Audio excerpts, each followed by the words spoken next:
Ibu, Saudara terkasih, Shalom, selamat pagi. Jumpa lagi di Renungan Harian Gereja Toraja, edisi Jumat 19 September 2025. Semoga Bapak Ibu, Saudara terkasih, senantiasa dalam lindungan Allah Bapa. Mengawali renungan kita pagi ini, mari kita sama-sama berdoa. Bapa kami yang baik, selamat pagi. Kami mengucap syukur dan berterima kasih atas penyertaan dan penjagaan-Mu sepanjang malam yang telah kami lewati. Dan pagi hari ini kami bangun dengan penuh kekuatan yang baru, sukacita yang baru daripada-Mu. Bapa, pagi hari ini kami akan membaca dan merenungkan firman-Mu. Berikan kami kerendahan hati dan hati yang taat untuk mau sama-sama belajar akan firman-Mu. Mampukan hamba-Mu dan biarlah otoritas-Mu yang menuntun kami. Kami sambut firman-Mu dengan segala pengucapan syukur kami. Amin. Baiklah Bapak Ibu, pembacaan firman kita pagi hari ini dari Mazmur 79 ayat 1 hingga 9. Doa umat yang terancam. Mazmur Asaf. Ya Allah, bangsa-bangsa lain telah masuk ke dalam tanah milik-Mu, menajiskan bait kudus-Mu, membuat Yerusalem menjadi timbunan puing. Mereka memberikan mayat hamba-hamba-Mu sebagai makanan kepada burung-burung di udara, daging orang-orang yang Kau kasihi kepada binatang-binatang liar di bumi. Mereka menumpahkan darah orang-orang itu seperti air sekeliling Yerusalem, dan tidak ada yang menguburkan. Kami menjadi celah bagi tetangga-tetangga kami, menjadi olok-olok dan cemooh bagi orang-orang sekeliling kami. Berapa lama lagi ya Tuhan, Engkau murka terus-menerus, dan cemburu-Mu berkobar-kobar seperti api. Tumpahkanlah amarah-Mu ke atas bangsa-bangsa yang tidak mengenal Engkau, ke atas kerajaan-kerajaan yang tidak menyerukan nama-Mu. Sebab mereka telah memakan habis Yakub, dan tempat kediamannya mereka hancurkan. Janganlah perhitungkan kepada kami kesalahan nenek moyang kami.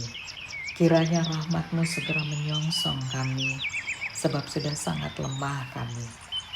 Tolonglah kami, ya Allah penyelamat kami, demi kemuliaan nama-Mu. Lepaskanlah kami dan ampunilah dosa kami, oleh karena nama-Mu. Amin. Demikianlah pembacaan firman kita pagi ini. Dan kita akan segera memasuki renungan kita dengan tema hendaknya rahmat-Mu segera menyongsong kami. Membaca ayat 1 sampai 5 dari perikop ini, di situ ada seruan yang begitu kuat dari ratapan seorang pemazmur Asaf mengenai keadaan umat Allah yang sakit hati melihat bait Allah dinajiskan. Umat mengalami reruntuhan, penderitaan, duka cita karena kematian, serta celaan. Ada permohonan agar Allah segera menumpahkan amarah-Nya ke atas orang-orang yang tidak mengenal Allah dan menyebabkan umat menderita. Akan tetapi, inti dari seruan dan permohonan bukan karena umat-Nya layak meminta pembalasan, melainkan meminta tolong kepada Allah, Sang Sumber Keselamatan, demi kemuliaan nama-Nya. Penderitaan yang dialami umat Allah tidak akan pernah mampu memadamkan iman dan pengharapan, sebab Allah adalah penolong dan keselamatan bagi umat-Nya.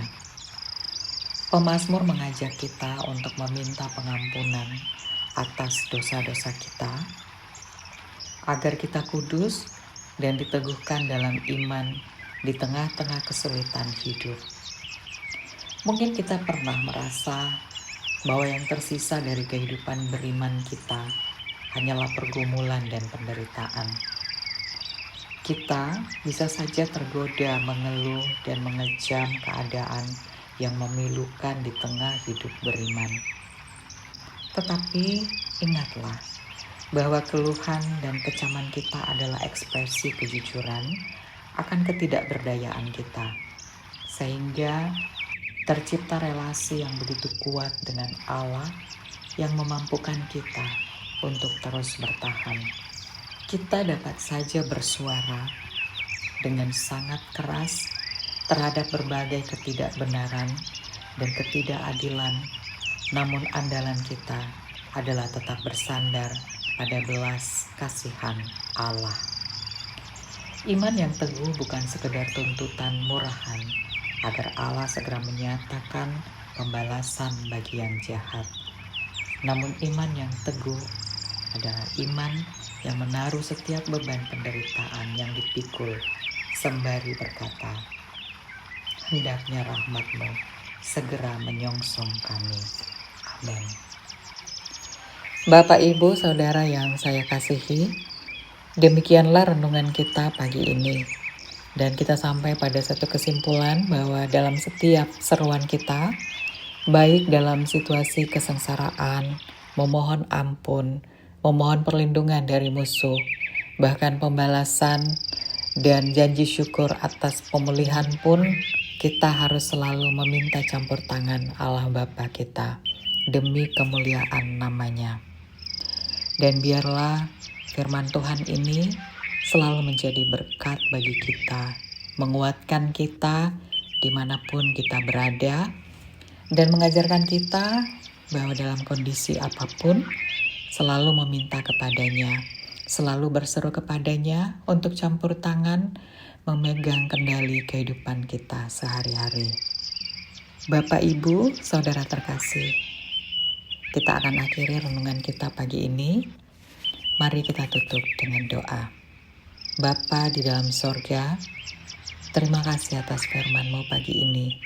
Biarlah menjadi kekuatan iman yang teguh dan remah bagi kami masing-masing pribadi, jemaat-Mu, Gereja Toraja.